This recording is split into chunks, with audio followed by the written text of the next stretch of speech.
If you had to say what was her special, if she has a special talent? Well, being a fiction writer, being a very, very good fiction writer, well-known and esteemed and all of that, and with tremendous talent at writing fiction, she had an extra talent for writing screenplays. And of course, most screenwriters don't have, they're not independently authors at the same time that they're writing screenplays. I mean, they're either screenwriters or they're authors, but they tend not to be the same and do both. And also, as a writer, she wasn't in awe of some of these terrific, sort of classical books that we ultimately made. She wasn't the kind of frightened to change things or to strengthen something that she felt was weak or to get rid of something that she thought was superfluous. Being a fiction writer herself and someone who had already turned out, like, I don't know, 10 or 12 novels, she wasn't in awe, for instance, of E.M. Forster or even Henry James, let's say.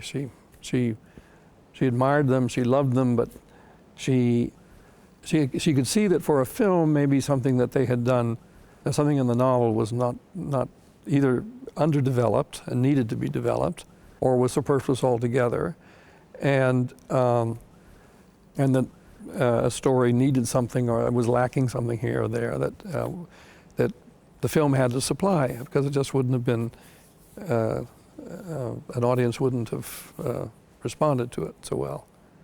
And that happened with even Henry James. I mean, with the Bostonians. In the novel of the Bostonians, it ends in a very kind of, not exactly a downbeat way, but rather a sad way, and the film doesn't. The film ends with a kind of great moment of a sort of spiritual and personal triumph for Vanessa Redgrave character, the Olive Chancellor part, and in the novel she just is sitting crushed and weeping at the kind of the edge of the stage or something, and in our film she gets out and makes a tremendous speech for the liberation of women and those kinds of things, and that helped the film a lot. Was that playing to Vanessa Redgrave?